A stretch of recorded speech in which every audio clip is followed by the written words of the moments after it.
Hello friends, in this video we will discuss about the introduction to theory of computation. What is the need for the subject and why we need to study it. Generally my students ask that they enjoy the subject, but what is the use, what is the purpose of this subject and why we need to study it. So in this video I will try to give a justification that why this subject is important. So let us begin with the introduction to theory of computation.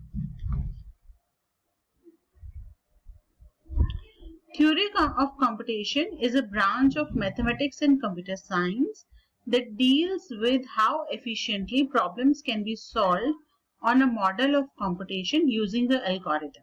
So it looks all complicated, but I will make sure that by the end of this video you will understand this very thoroughly.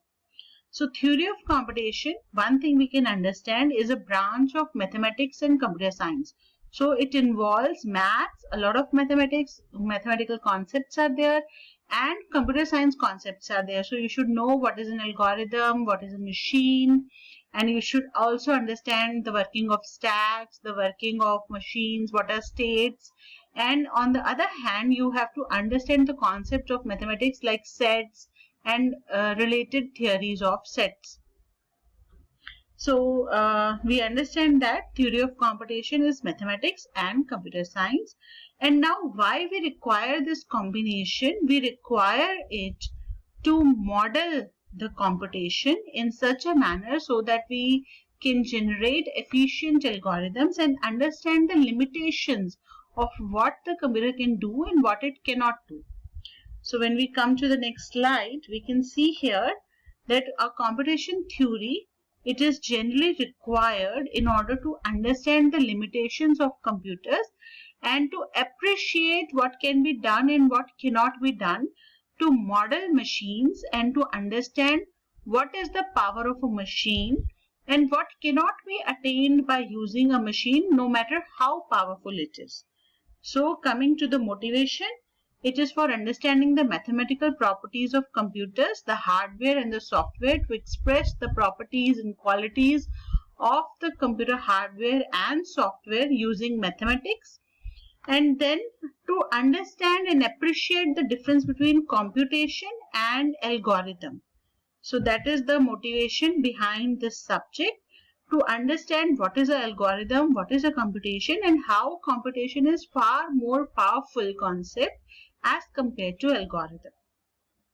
And then, like everything, there are limitations of computers and we cannot compute everything. There is no fixed method, or there is no available method for all the problems in the world, which we have already read in algorithm design also, that whether P is equal to NP, whether there is a deterministic polynomial time solution for all the non-deterministic problems in the world.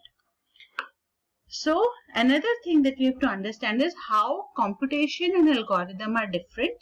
An algorithm is simply a given set of steps which will terminate and generate an output. It needs to be fixed, finite. It needs to have a fixed number of steps. It has to terminate. It has to be non-confusing. So a lot of properties, 5 properties: input, output, non-confusing, finite, and it should not be, it should have efficiency. So these are the 5 properties that an algorithm has. But when we talk about a computation, computation is a calculation, no doubt, but it may be arithmetic and it may be non-arithmetic. And a computational model, it has an input, a output, and a function. This function is an algorithm that will convert the input into output. But the catch is that the algorithm may be solvable or it may be unsolvable. That means you are proposing a solution that cannot be solved by hand or that cannot be taught to the computer in order to execute and generate the answer. So the algorithm may be solvable or it may be unsolvable algorithm, and it is just an abstract concept. So that is why computation is more powerful than algorithm, because computation talks about algorithms which are non-arithmetic, which are non-solvable. But when we talk about algorithms, they have to be fully solvable and fully calculatable. So in theory of computation, we are going to read about the computation models which will accept input, generate the output, and they will have an algorithm. And here we are not to learn the algorithm, but to apply mathematics to those mathematical models or machine models which have been built using the finite state machines. I hope this video is helpful to you and you're able to follow that how the computation is different from algorithm and what is the purpose of finite state machine and why we have to read this subject. Thank you very much.